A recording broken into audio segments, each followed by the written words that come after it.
त्रिगुणा साहब, आपका क्या कहना है? आपको क्या लग रहा है, जंग ये अभी थमती नजर नहीं आ रही? ये तो साफ दिख रहा है कि पुतिन के इरादे पक्के हैं कि वो जब तक यूक्रेन पर पूरी तरह से कब्जा नहीं कर लेंगे, नियंत्रण नहीं कर लेंगे, वहां अपने पसंद के शासक नहीं बैठा देंगे, तब तक वो वहां से हटने वाले नहीं है।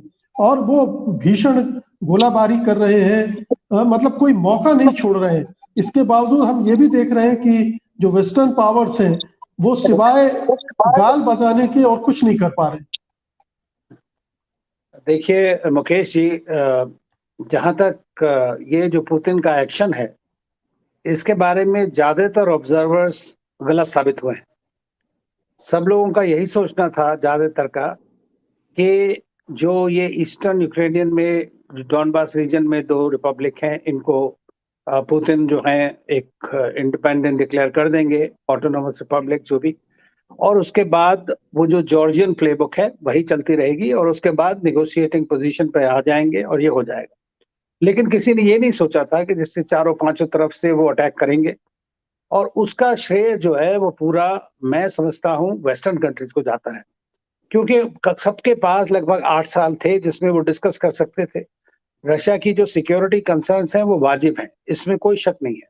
लेकिन उनका ये सोचना कि कोई भी इंडिपेंडेंट कंट्री, सॉवरेन कंट्री जो है वो हमेशा के लिए आपकी बात मानता रहेगा, आपके दबाव में आता रहेगा, अपनी चॉइसेस चाहे सिक्योरिटी के लिए हो, फ्रेंडशिप के लिए हो, अलायंस के लिए हो, उसकी तरफ नहीं जाएगा, तो ये एक मेरा ख्याल से ऐसी बात है कि आप परमानेंटली नहीं कर सकते हैं। लेकिन ये सुपर पावर्स इसी तरह बिहेव करती हैं, इसमें कोई भी शक नहीं है।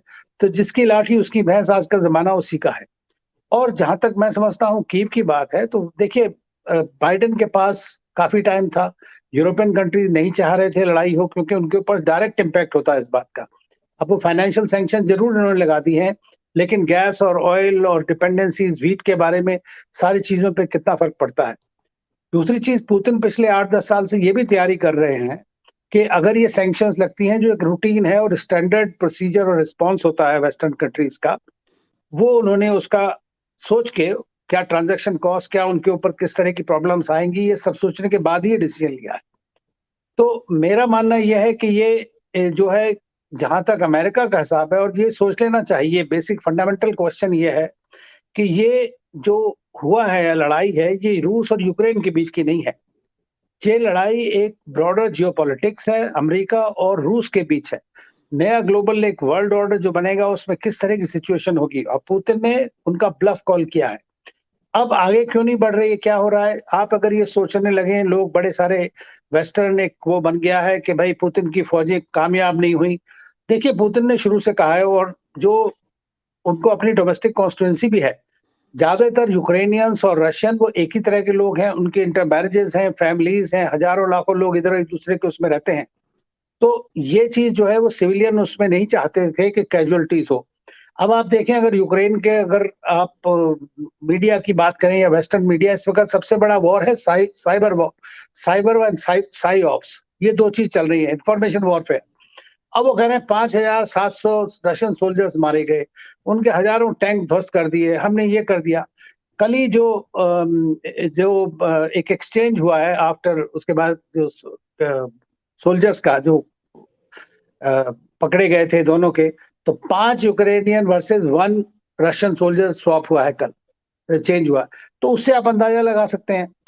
दूसरी चीज ये है कि रशिया किस हद तक उस चीज को यूज करेगा। उसका आइडिया ये था कि शायद है कि जल्दी से वहां पर सिविल, मेरे को लगता है एक चीज जो उन्होंने फैक्टर नहीं करी थी, वो है कि सिविल रेसिस्टेंस किस तरह से होगा।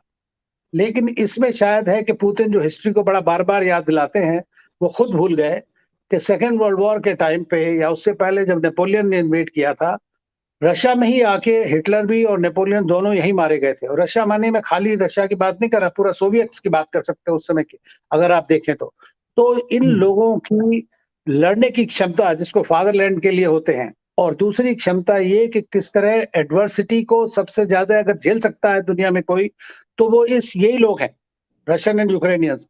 तो ये मेरे को लगता है कि जो अगर ग्रास रूट पे, जिसको ये ऑफ कोर्स वेस्टर्न कंट्रीज बहुत बढ़ावा दे रहे हैं, आर्म्स एम्यूनिशन ये सब बातें करने की कोशिश कर रहे हैं नेटो कंट्रीज के साथ, लेकिन अगर वो एक थ्रेशोल्ड से क्रॉस कर जाएगी तो फिर सिचुएशन बहुत खराब हो सकती है।